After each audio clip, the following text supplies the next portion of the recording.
ayadoo dhibaatooyin loogu geysto ganacsatada Soomaaliyeed dalkani Koonfur Afrika ayaa haddana waxaa muuqda dadaal ku aadan isdhexgalka bulshada taasi oo ay sameynayaan qaar ka mid ah ganacsatada Soomaaliyeed ee ku nool dalkani Koonfur Afrika haddaba ganacsada Soomaaliyeed ayaa markii ugu horeysay cunno bisil u qaybiyay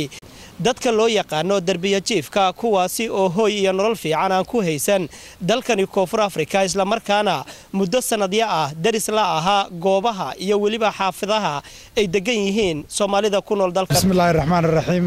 aniga Ahmed Abdi Aadan kana mid ah community-ga Soomaalida ee degan magaalada Cape Town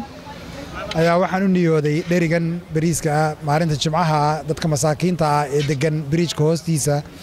oo ay diif aad u badan ka muuqato inaan ugu deeqo oo Jimco walba salaada marka laga soo baxo aan halkan ugu qaybiyo magacayga horta waxa la yiraahdaa Luul Nuur waxaan deganahay Cape Town for past 13 sano inta deganahay marka waxa igu qasbay inaan maxay ahayd dadka masaakiinta ah meesha darbi jiifka aan cunto u kariyo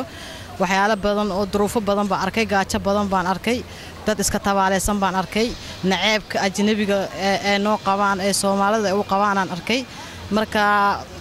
sadaqa horta number 1 waxay ahayd walajeedadeeda ma aha ama dad istus ama maxay ahayd qof wax ka sameeyo ayadoon ahayn waxay ahayd inaan maxay ahayd dadka masaakiinta aan sadaqa aan ka niyeystay oo jikadeyda aan ka fikiray oo jikadeyda ka soo bixiyay ahayd oo ani aan u fikiray ahayd